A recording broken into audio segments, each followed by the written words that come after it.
Welcome to Snoozecast, the podcast designed to help you fall asleep. Find us on snoozecast.com and follow us on Instagram at snoozecast to get behind-the-scenes content. If you enjoy our show, please write a review on the podcast app. Also, share us with a friend. This episode is brought to you by our Patreon supporters and by Shining Armor. Tonight, we'll read more stories from King Arthur and his knights.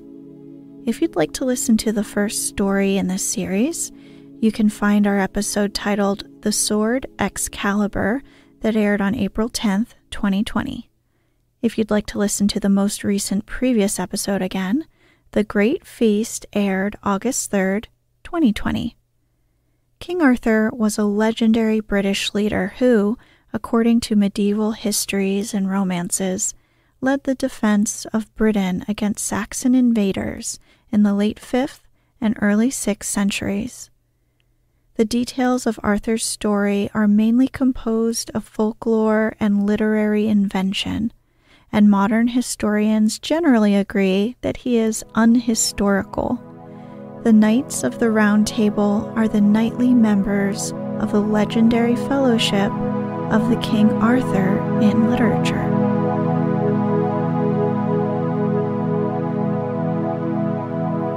Let's get cozy. Close your eyes.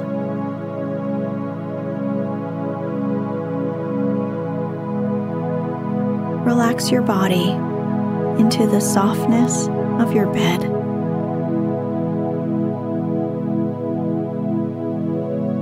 Now, take a few deep breaths.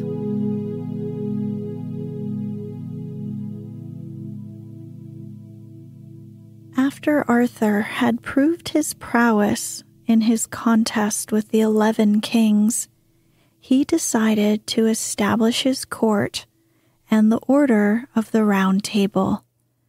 The place he chose was the city of Camelot in Wales, which had a good situation, being built upon a hill. He called the wise Merlin and ordered him to make a great palace on the summit of the hill. Through his powers of enchantment, Merlin was able to do this very quickly, and within a week, the king and his personal attendants were settled in the palace. The main part consisted of a great assembly hall built of white marble, the roof of which seemed to be upheld by pillars of green and red rock, and was surmounted by magnificent towers. The outside walls of the hall were covered with beautiful rows of sculpture. The lowest row represented wild beasts slaying men.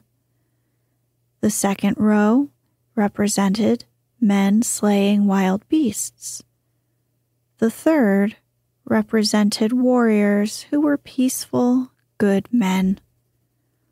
The fourth showed men with growing wings.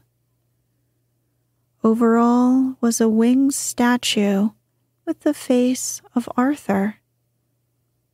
Merlin meant to show by means of the first row that formerly evil in men was greater than good. By the second, that men began to conquer the evil in themselves, which in time caused them to become really good, noble, and peace-loving men in the third row.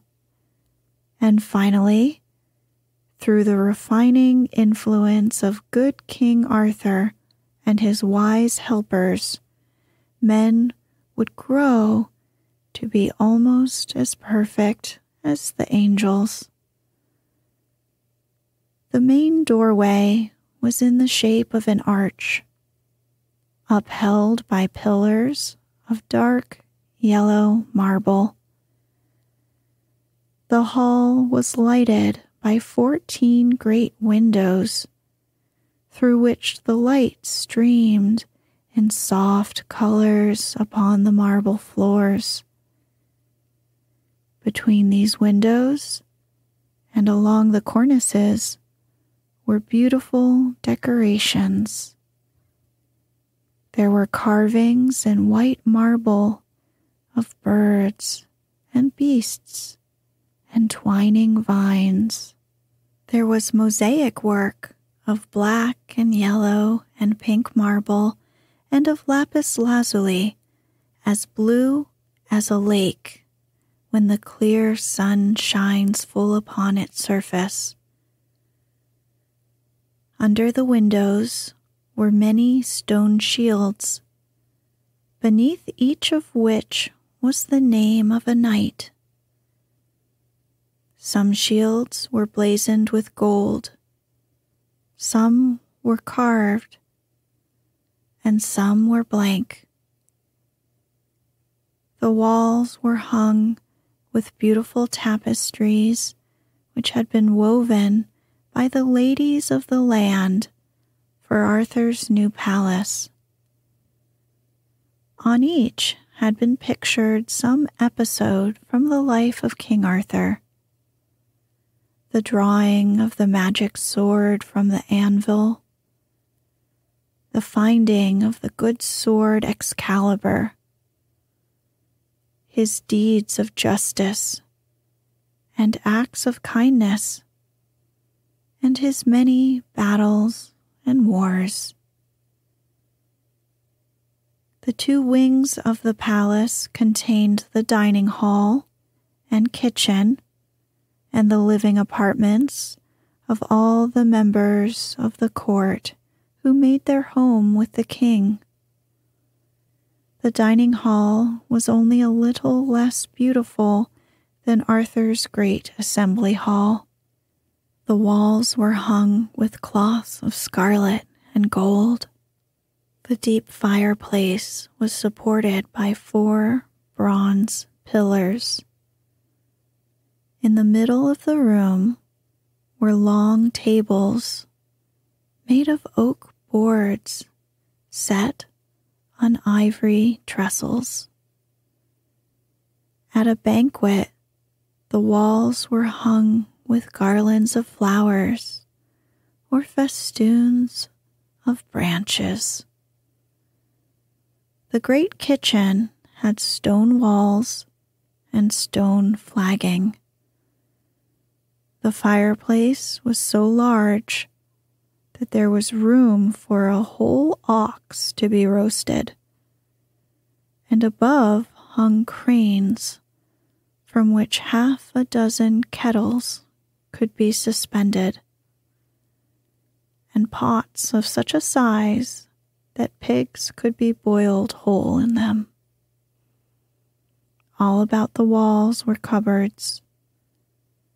Some were full of plates of wood, iron, steel, silver, and gold, and flagons, cups, bowls, and salt cellars of gold and silver.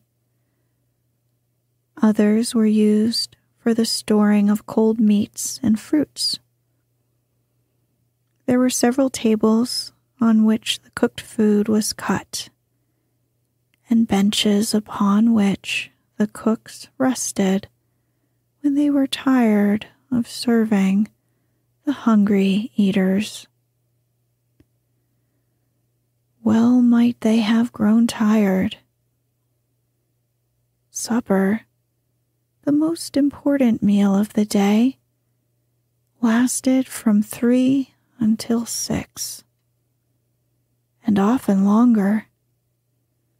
But the cooks and the little scullion boys who washed the pots and pans, and the attendants who carried in the food to the dining hall, all wore contentment and happiness on their faces as they hurried about with their long blouses tucked out of harm's way, for to serve King Arthur and his guests was considered a real privilege. The sleeping rooms were furnished with chests and chairs and beds spread with fine linen and with ermine-lined covers. Hangings of various colors were upon the walls.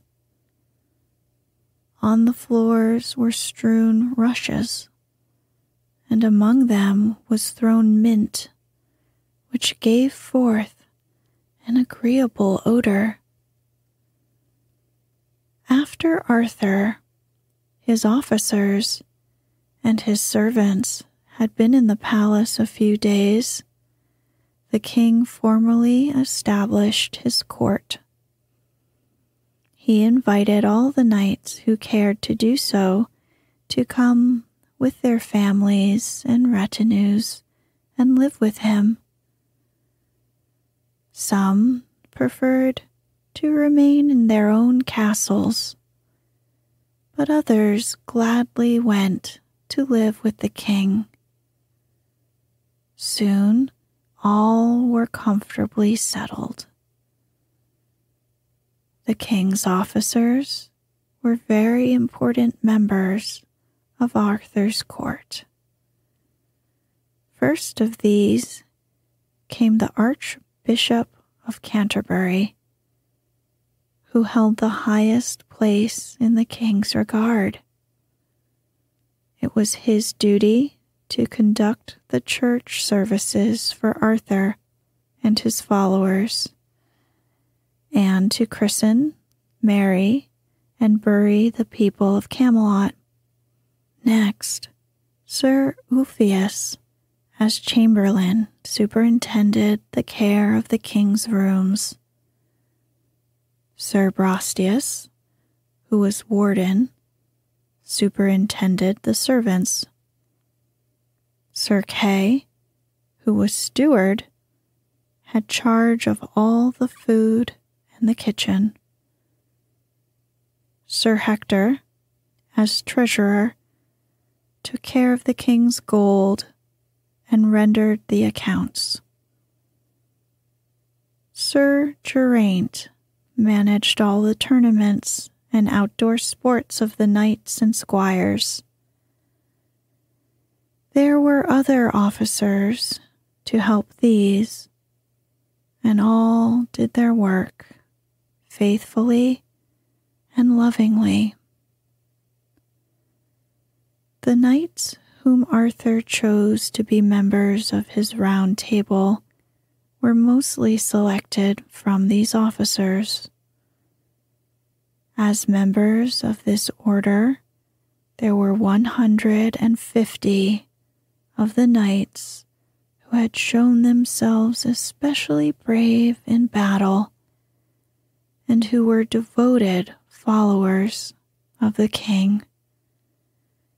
Next to being king, the greatest honor which could fall to a warrior was to be made a member of the Round Table, for all who belonged to the order were dedicated to the service of mankind. There is no glory greater than such a dedication. In his great hall, Arthur had placed a huge table, made round in shape, so that there should be neither head nor foot, a higher place nor a lower place. Arthur wished all who sat there to be equals. These chosen knights were to give him counsel times of peace and of war. It was a solemn hour when the knights took their places.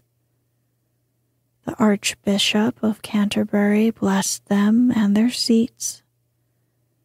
Then each one came to Arthur, who stood at the top of the assembly hall, and did him homage. Next, they took their vows. They promised to be brave and good, never false or mean or cruel. If anyone with whom they fought begged for mercy, they would show him mercy. And they vowed never to fight for a wrong cause or for money. Each year at the feast of the Pentecost, they were to repeat these vows. Other members of Arthur's court were old, brave knights who could no longer fight, but who liked to be near the king and his warriors, and gave the wisdom of age and experience to his counsels.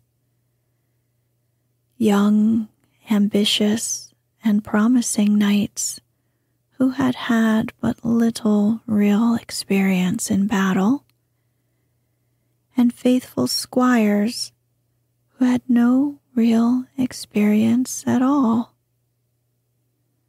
Boys from 6 to 14 years were pages.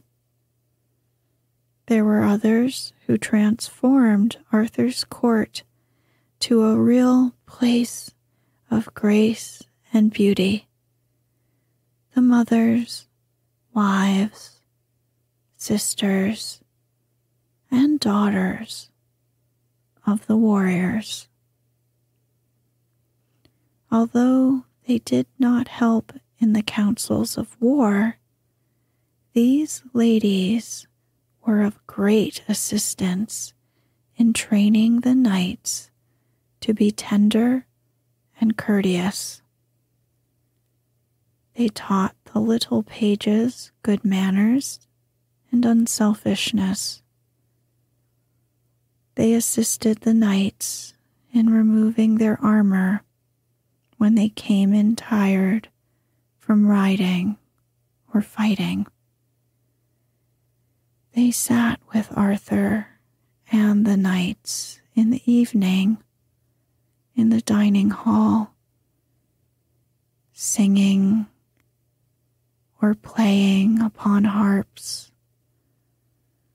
or listening to the tales that were told. When the knights were away, the ladies stayed in their own chambers, hearing wise readings from the Archbishop of Canterbury or other learned men, listening to Merlin's words of wisdom, and embroidering the beautiful hangings and cushions which were to adorn the palace.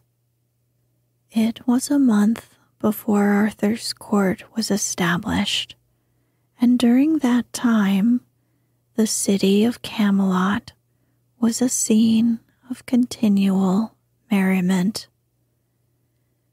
The people of the place were glad that the king had come, for that meant much gain for them. Those of them who did not live in the palace had their houses or shops on the streets which wound about the foot of the hill. Many of the shops belonged to armorers who had armor of all sorts for anyone who would buy. They were glad in their turn to buy the swords of famous knights which had been used in great battles. For such weapons they could always sell again at a good price. These shopkeepers and the servants and the squires and the warriors all united to make the city of Camelot a beautiful one for the sake of their king. The streets were kept strewn with rushes and flowers. Rich awnings and silken draperies were hung from the houses. All day long processions passed, made up of the followers of all those lords who gave allegiance to the king.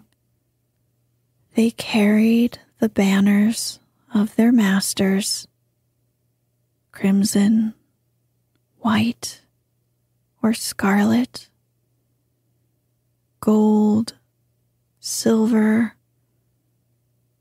blue, making the streets glow with color.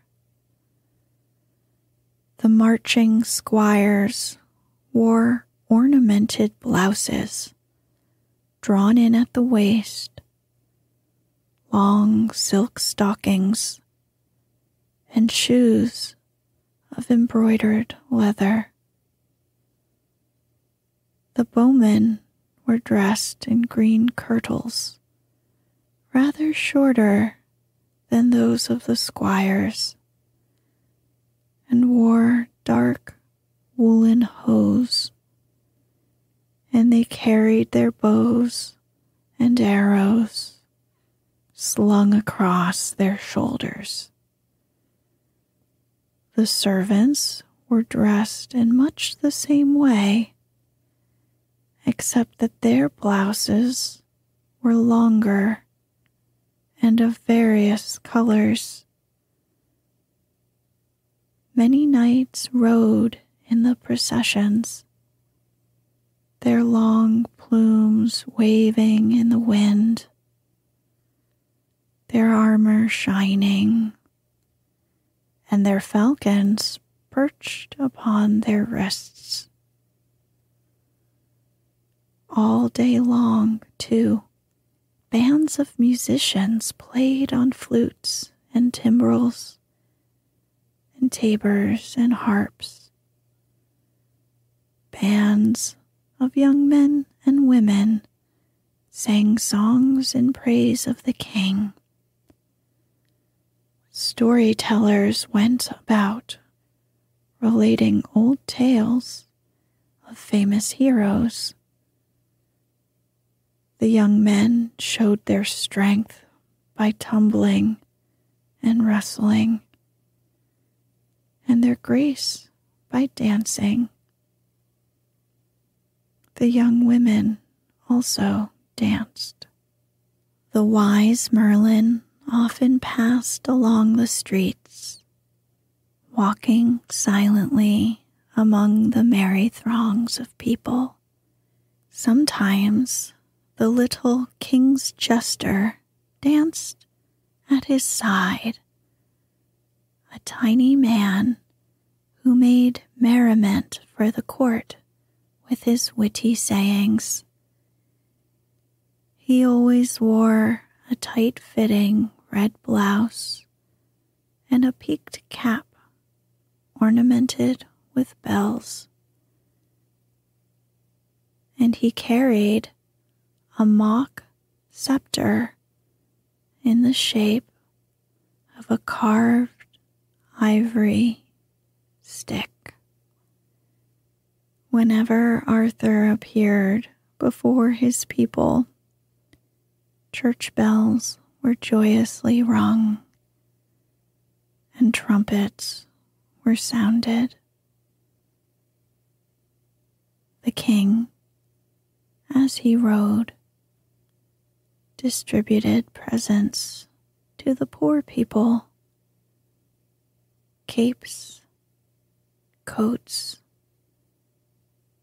mantles, and bushels of pence.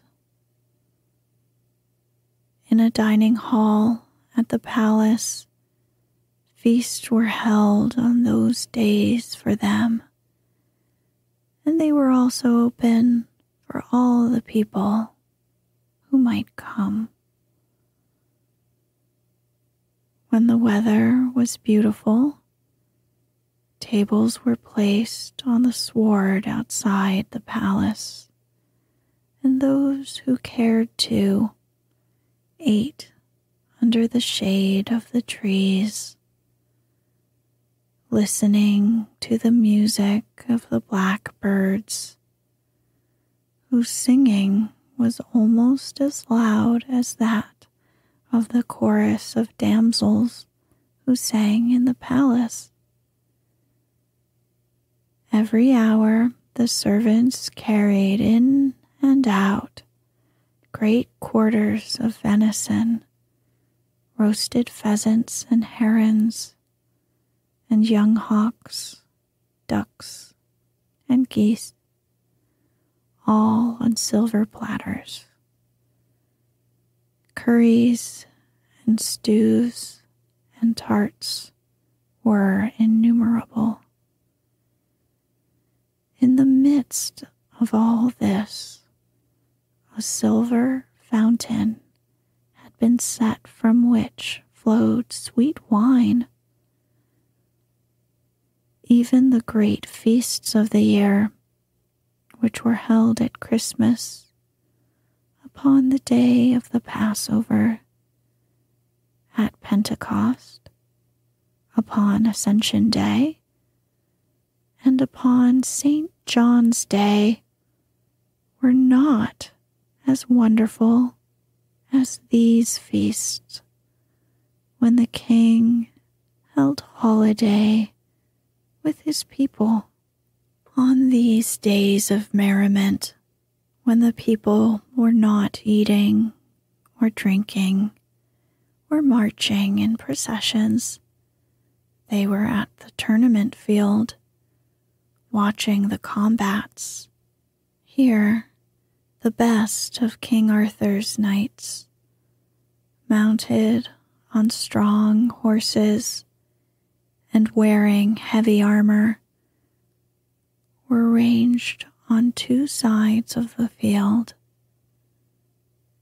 Behind each row was a pavilion filled with ladies. 4 heralds stood ready to blow the trumpets, which gave the signal for the combats. Each herald wore crimson silk stockings and crimson velvet kirtles, tight at the waist and reaching halfway to the knee. When it was time to begin, the heralds blew the trumpets. The ladies bent forward eagerly, and the knights spurred their horses forward, riding with their lances in rest.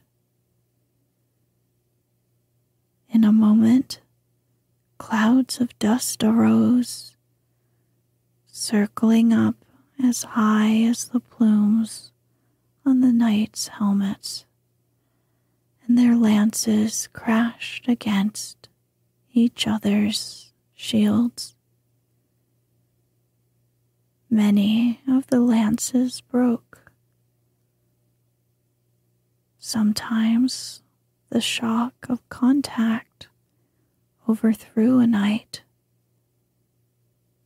but no one was hurt, for the good King Arthur had ordered that the combats should be friendly.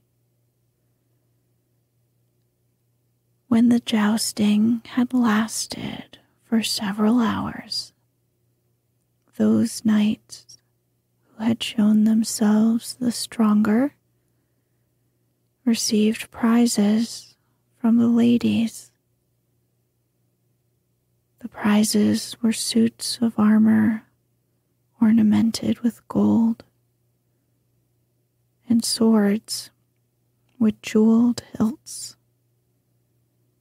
The knight who, of all, was the strongest chose the lady whom he considered most beautiful and crowned her the Queen of Love and Beauty. During the month of feasting, Arthur made knights of some of the squires. A young squire was first obliged to show his skill in tilting. Then his father presented him with falcons and sparrowhawks for hunting, and arms and robes.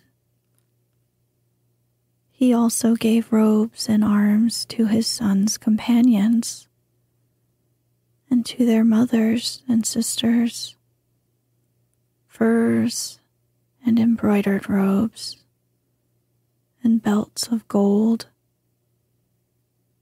Finally, he gave money to the singers and players and servants and to the poor people of Camelot.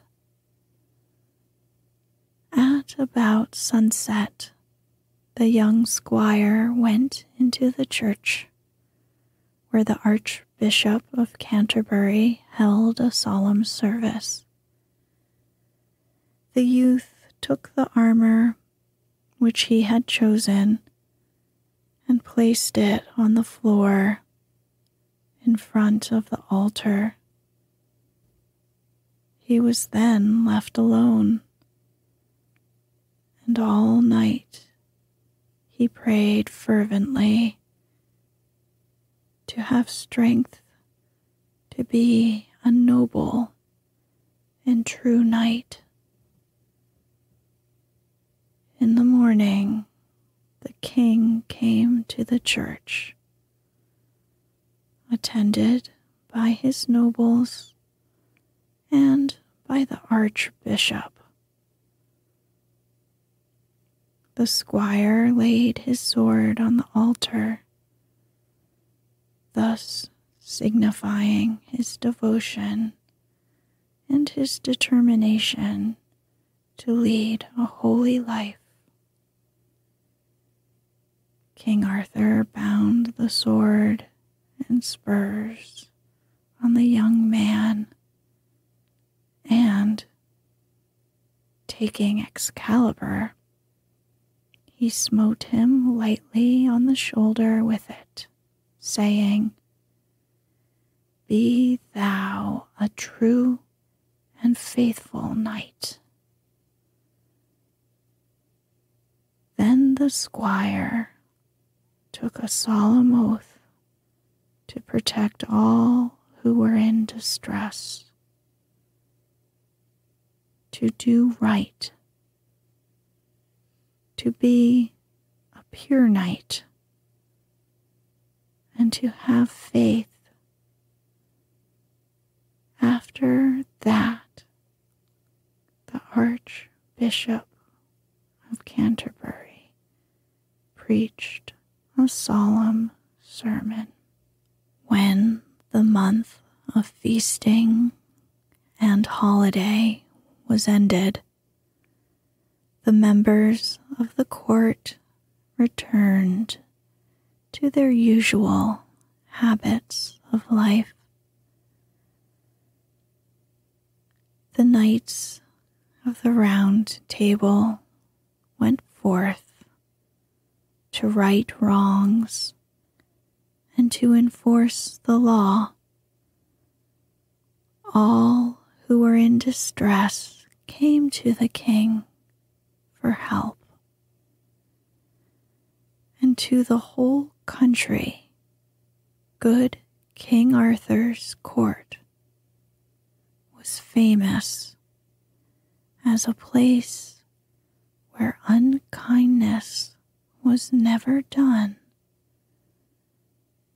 and where truth, justice, and love reigned. After Arthur had been established in his court for some time, his neighbor, Leodogran, the king of Cameliard, asked him for help in a battle. To this, Arthur cheerfully consented and gathered his warrior men about him. It chanced, as he and his men were marching past the castle of Leodogran to meet the enemy, the king's daughter, Guinevere, who was the most beautiful lady in all that land, stood on the castle wall to watch her father's allies pass. Now, she did not know of all the knights who rode by, which was Arthur.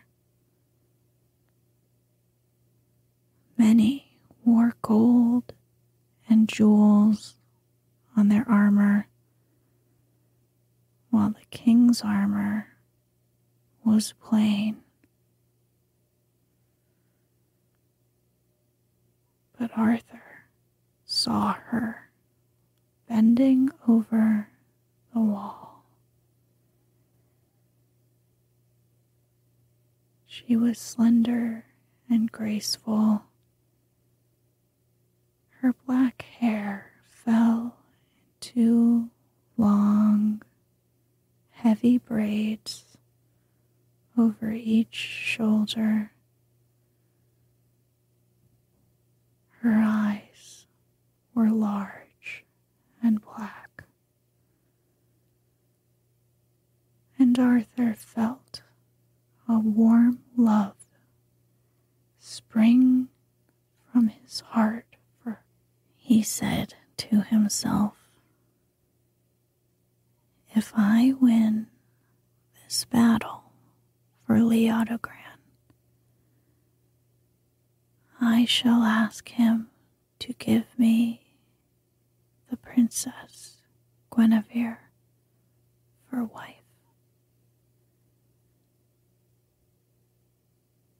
His love for Guinevere made him fight even more bravely than usual, and he soon won the battle. After he had returned to Camelot, he told his knights that he wished to marry the princess. They were very glad, because they too had seen her and thought her the most beautiful lady they had ever beheld. Then Arthur said, "I will send my 3 good knights, Sir Ulfius and Sir Brastias and Sir Bedivere, to King Leodogran to ask for Guinevere." The 3 knights set forth happily, feeling certain that King Leodogran would be glad to marry his daughter to their great